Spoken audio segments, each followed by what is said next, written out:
A thunder of jets in an open sky, a streak of gray, and a cheerful... A loop, a whirl, and a vertical climb, and once again you'll know it's time for the adventures of Rocky and Bullwinkle and friends. Starring that supersonic speedster, Rocket J. Squirrel, with his pal Bullwinkle the Moose, and a host of others. Hurry, Bullwinkle! The show's about to start! I'm coming as fast as I can. Wave to the people! Yay! Now what are you doing? Signing autographs. Let's see. John Smith. But your name is Bullwinkle. I know, but that's hard to spell.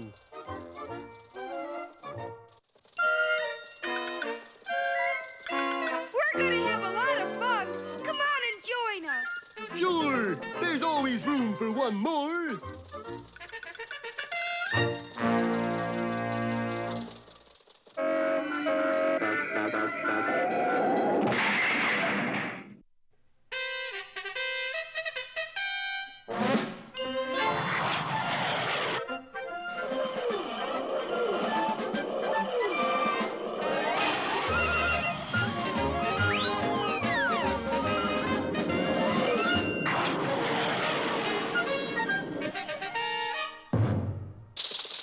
Let's face it, claiming an inheritance in England isn't very easy, especially if your name happens to be Bullwinkle Moose. Yes, those words ruled Brittania on the bottom of his foot, entitled our moose to inherit a £1,000,000 note. Ah, but there was a stumbling block. 3 stumbling blocks named Filcher Crankcase, Belcher Crankcase, and Jay, nephews to the recently departed Earl. We must find a ruse for cooking his goose. So saying, they drove to the White Cliffs of Dover, intending to push our heroes over.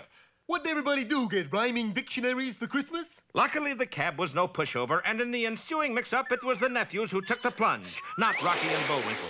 Later at the law firm of Lamb, Curry, and Rice... Is it true, Mr. Lamb? Is Bullwinkle really the new Earl? No doubt of it, my boy. That tattoo on his foot matches the one in this picture. Unfortunately, before the new Earl could collect the £1,000,000 note, he had to spend 1 week inside Abominable Manor. I don't like the looks of it, Bullwinkle. Oh, clibber clabber, Rock. I could live there 1 week standing on my head. Funny Bullwinkle should say that, for just inside the door, someone had carelessly left a Burmese tiger trap.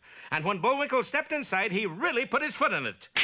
Say, this place doesn't look so bad. Rocky's flying squirrel-like eyes gazed about the main hall, tastefully decorated in early Prohibition style and topped off with what appeared to be a very unusual chandelier.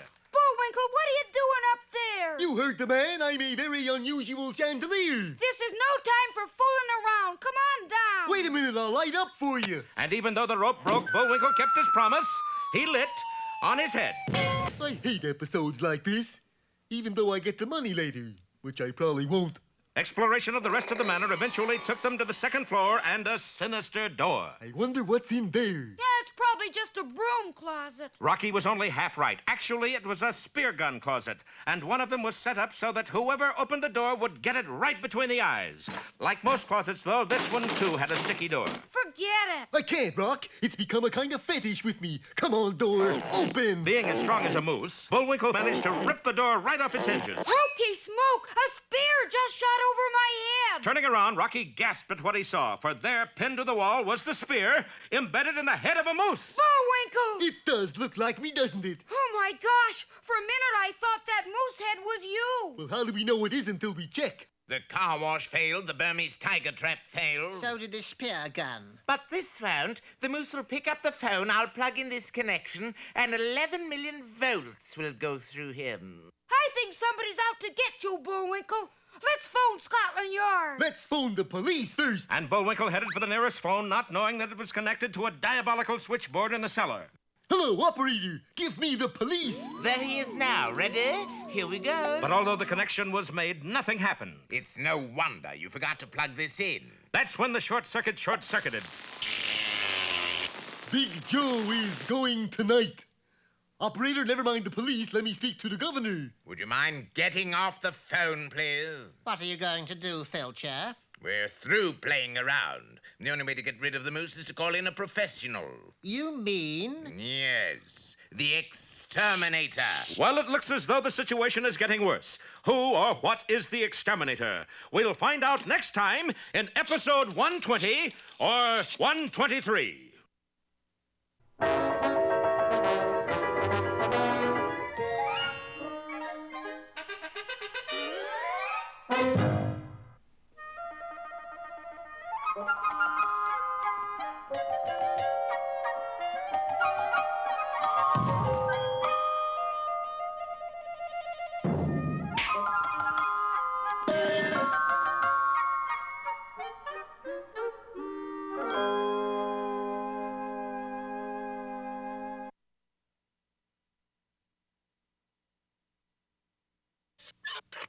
Once upon a time, there lived a king who was so kind and so just that his subjects called him the Good King, which in those days was quite a title because all the rest of the kings were pretty horrid. Unfortunately, the kind, good king had a very horrid son. A horrid, mean, odious, loathsome, repulsive... All right. You made your point. And obnoxious. You are a horrid boy. One fine day, the king went off on a hunt.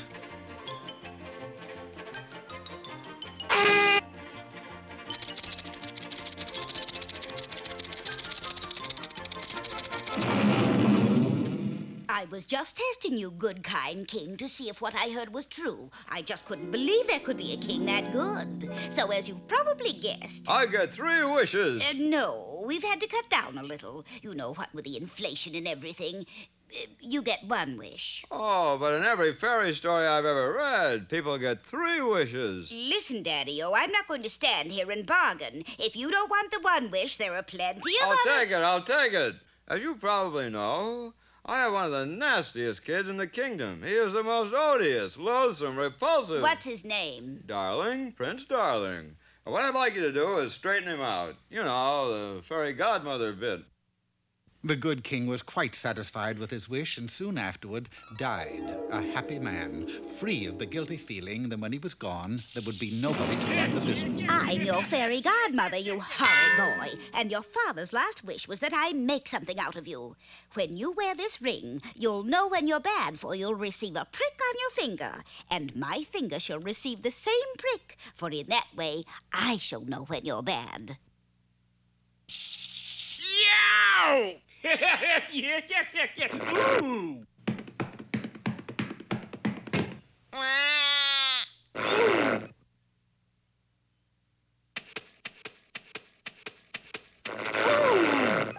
If you keep up your horridness, I'm going to have the sorest finger in the kingdom. Like I got the sorest finger in the kingdom. Don't like the ring idea, eh? Well, your father's last wish was that I make something out of you. There, that's something. Yeah, man, but what? This is the wildest thing I've ever seen. Oh, come on, fairy godmother. What kind of thing is that? It is a horrid thing. You are a horrid kind of thing. And so the horrid kind of thing went off into the forest. George, there's an animal with the head of a lion, horns of a bull, feet of a wolf, and body of a snake. There's a what? Animal with the head of a lion, horns of a bull, feet of a wolf, and body of a snake. Ah, what you saw was a rabbit. You just have an active imagination. You see, many times hunters mistake animals for all sorts of fantastic apparitions. Oops.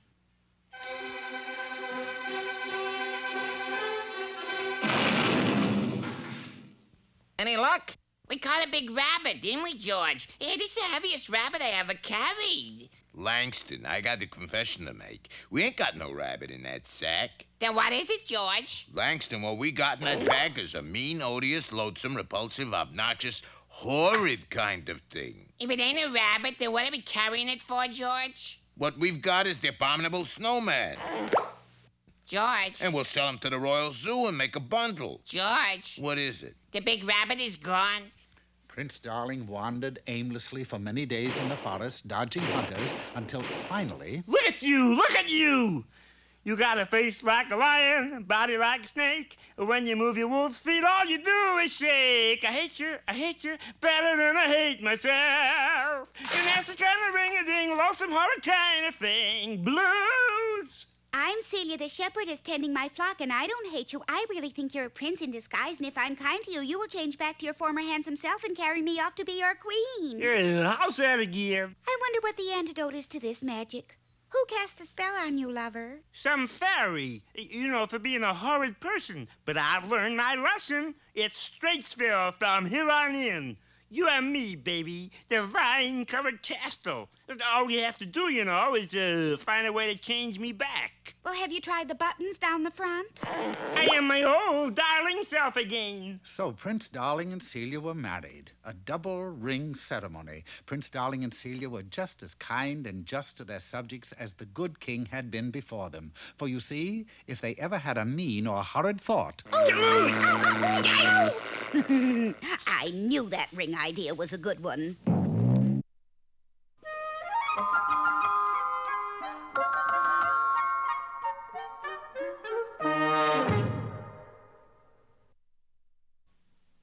Look, Bullwinkle, a message in a bottle. Fan mail from some flounder? No, this is what I really call a message.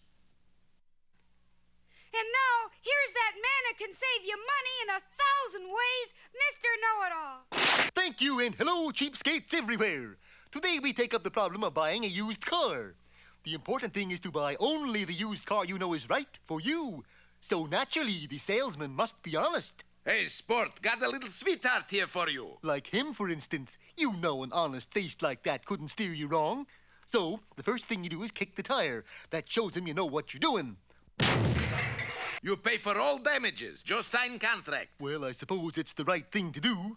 Hey, sport, that car you just bought is a dog. How about taking this little beauty out for a spin? Fine, but I'd like to take it to a mechanic for a complete checkup. Mechanic is next door. Oh, good. This way you can never get stuck. Say, mechanic, will you check this car over to see if it's a sound buy?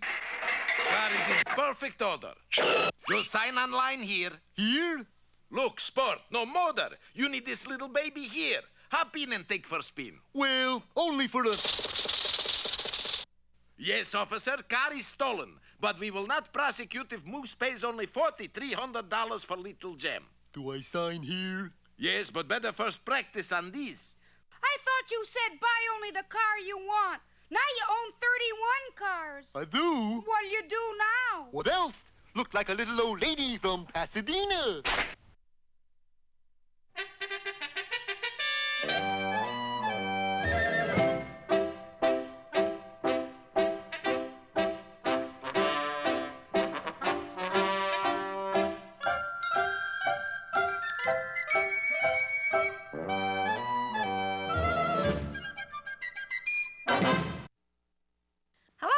Sherman here. And in case you're wondering why I'm making the introduction, it's because Mr. Peabody's making repairs on the Wayback Machine. How's it coming, Mr. Peabody? Just fine, Sherman. The points need adjusting, that's all. Continue your introduction. Today, through the wonder of Mr. Peabody's incomparable Wayback Machine, we will go back to March 9, 1831 for the beginning of the Foreign French Legion. French Foreign Legion. French Foreign Legion, I mean. Good boy. Back in its usual superb condition, the Wayback quickly transported us to the Sahara Desert, and there, in the middle of nowhere, stood a Foreign Legion fort. Surrounding it were 20,000 hostile Arabs. It is written that I, Sheikh Abdul Fanuq, will lead you into battle against the hated foreign dogs. We shall drive them from the Sahara after we eat dinner. Oh, my gosh, Mr. Peabody, they're going to attack the fort. We hurried through the front gate, anxious to spread the alarm, and the first one we ran into was a sergeant. Quickly, little boy, hand me those horseshoes. Sherman obeyed, and the sergeant departed with an armful. How about they getting horses ready so they can attack? Nothing could have been farther from the truth. Ringer! That puts me two up on you, Pierre. Sacre bleu. One moment, gentlemen, but are you aware that Sheikh Fanuq is on the verge of an attack? An attack of what, monsieur? Appendicitis? An attack on this fort. That is impossible. The Sheikh is in Araby. You throw, Sergeant. They'll be caught unprepared, Mr. Peabody. Yes, I'm afraid we must convince them of their perilous position. We emerged from the fort and crossed the sand dunes to Sheik Fanuc's tent. Sheik, my name is Peabody. What can I do for you, Effendi? Well, I thought you'd like to know that the last tour of the fort is starting right now. Tour of the fort? Yes, we conduct a guided tour during which we reveal many interesting sidelights about the construction and so forth. Ha ha ha! What, you take me for a fool? The tour is free. That's different. Being a dog of my word, I did escort him on a guided tour, and we ended it by watching the sergeant and Pierre play horseshoes. Bonjour, Sheik. I thought you were out of town. Sergeant, Pierre, I was hoping the Sheik's presence here would convince you a battle will soon take place. Oh, it does, monsieur, it does. You play horseshoes, Sheik? Who doesn't? Amazing as it sounds, the Sheik joined the two legionnaires in a match. They still won't believe us, Mr. Peabody. The contest ended in a tie, and the Sheik and his men prepared to withdraw from the fort. I will come back after dinner and we shall continue. Come, men, back to the tents. Maybe we're wrong, Mr. Peabody. The Sheik doesn't sound as though he's going to attack. Sherman was right, but just as the Arabs passed through the gate, his chief henchman spoke in lower Algerian Arabic. Boop, didum, dadum, wadum, shoo. Aha! I wasted no time in relaying the message to the sergeant. You heard him say what, monsieur? The Arabs have planted a time bomb in this fort, and they're going to blow you up. That's silly. If he blows us up, the Sheik will forfeit the horseshoe game. But just to please you, we will try to locate the so-called bomb. Come, Pierre, we make with the search. And search they did. However, after going through the entire fort...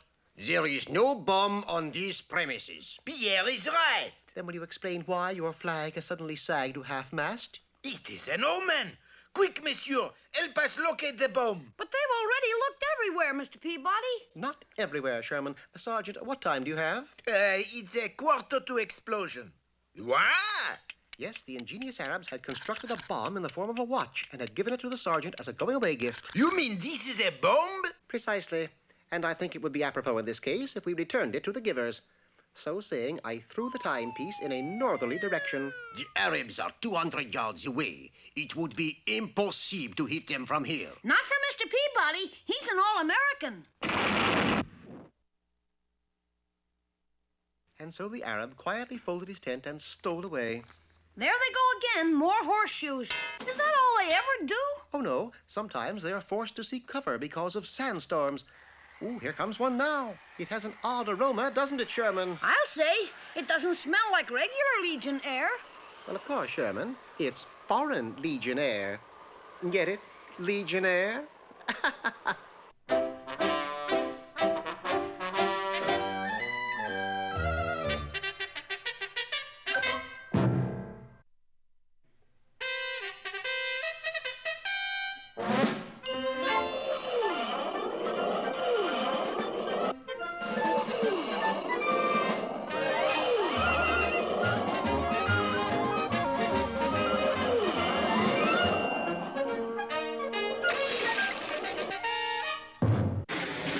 There'll always be an England, but there may not always be a Bullwinkle. For in our last installment, he faced the bleak prospect of having to spend 1 week inside Abominable Manor before he could collect his inheritance. Yes, and in case you don't know, I am the new Earl of Crankcase. And Bullwinkle's going to inherit a £1 million note. £1 million? Sounds kind of heavy. Nevertheless, that's what you're going to inherit. Inherit? I can't even lift it. Of course, Bullwinkle won't even be able to try to lift it. Not if the Crankcase nephews can help it. First, they tried to do our moose in with a Burmese tiger trap. But that didn't work. Next, they attempted to shoot him with a spear gun. That didn't work either. And finally, they sent 11 million volts of electricity through the phone on which he was conversing. That worked. Yes, but in reverse. Realizing they were up against a much too formidable opponent, the Crankcase boys decided to call on a professional assassin known as the Exterminator. Operator, get me the Black Hole of Calcutta, please. This is not a recording. You are talking to Executive Secretary to the Exterminator. Let me speak to your employer, will you? Boris, darling, you busy? Sure I'm busy. It's lunch hour. This is the way we slice the bread, slice the bread, slice the bread. What kind cheese you want in sandwich, Natasha? Blue or Swiss? Swiss, darling. Swiss coming up. By the way, You got it business call. Business call? Goody. Things are looking down. I'll take it in mausoleum. The deal was quickly made, and it was only a matter of minutes before Boris and Natasha were on their way to England. Who we off to kill this time? The name of the victim is unimportant. What a strange name. I agree. It was well after midnight by the time they arrived at Abominable Manor, where they were enthusiastically greeted by the nephew's crankcase. Yeah. Sort of gets you right here, don't it, Natasha? And with Filcher Crankcase leading the way, Boris was escorted to a door containing a large peephole. Victim is in here? Yes, look in there and you'll see the new Earl of Crankcase. He is your victim. That's victim. But you said, please, leave the dialect to me. But victim or victim, all Boris had to do was focus his evil eyes on Rocky and Bullwinkle and... Oh, boy, Natasha, you're never going to guess who's on the other side of the door. Is Peabody and Sherman? Silly girl, Flying Squirrel and Moose. Oh, no. Oh, yes. Hey, you. You know there's two in there? Yes, the Moose is the one we want you to exterminate. Okay, buddy, I tell you what I'm going to do. Going to make you a package deal. Going to kill two for the price of one. And so a few moments later, a knock was heard at the front door. That must be the police, Bullwinkle. Hey, are you the police? Right now, Governor. I'm a Bobby. Who's she? She's a Billy. Golly, officers, I'm sure glad you're here. I fear for Bullwinkle's life. Come on, I got to put you under police protection. So saying, Boris escorted our unsuspecting heroes into a nearby closet. How come we have to stay in here? It's only safe place in house. But so you don't get lonesome, here is a radio for you to play. Hey, that's mighty thoughty. However, that was no ordinary radio, for instead of tubes, it contained sticks of TNT. Yes, and soon as it warms up, boom! No more Rocky and his friends. Will Boris have a show of his own next week? We'll find out in Explosive Situation or Don't Make It Worse, It's Bad Enough.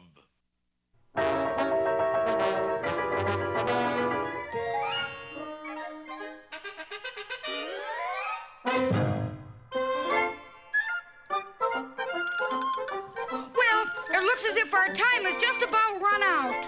Just enough left to tell him who the sponsor was. You got the credits, Bullwinkle? All on this itty-bitty card. Ooh.